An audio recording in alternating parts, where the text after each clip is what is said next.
Высокие идеалы и реальные истории жизни настоящих мужественных людей взяли за основу организаторы круглого стола на тему противодействия экстремизму.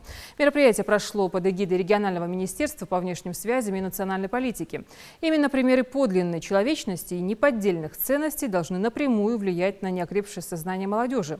Вопросы воспитания и давления со стороны темных, так сказать, сил в репортаже Жаридат Халухоевой. Документальный фильм о людях, чья память жива в сердцах каждого человека. Сулумбек Асканов, Хасан Каев и Займуддин Батманов. Сегодня они стали примером для молодежи, какими должны быть достойные граждане страны.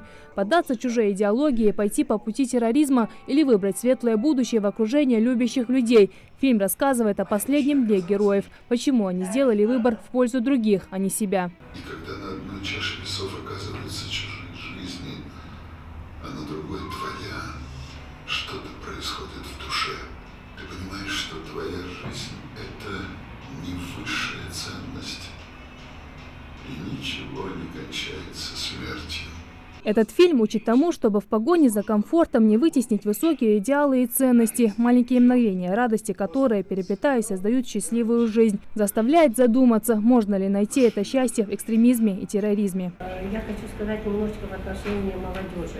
Действительно нужно, чтобы молодежь больше знала о тех случаях героизма, которые проявляют их сверстники. Формирование у подрастающего поколения идей толерантности, сотрудничества, межкультурного диалога посредством постоянного взаимодействия с органами власти и обществом. Вот важнейшие факторы решения задач экстремизма и терроризма, по мнению собравшихся.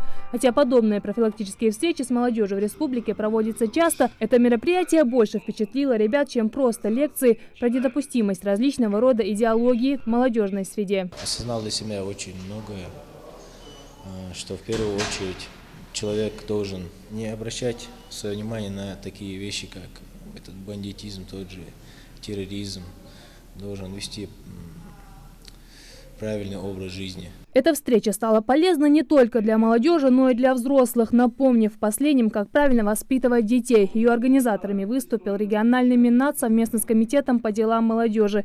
Как отметил министр по внешним связям, национальной политики, печати и информации Ингушетии Улан Евлоев, мировоззрение молодежи должно строиться на достойных примерах, тем более, что им есть на кого равняться. Мы же помним времена, когда мы, после того, как вечером стемнело, мы не могли выйти из домов, как мы хоронили своих братьев, сестер почти каждый день.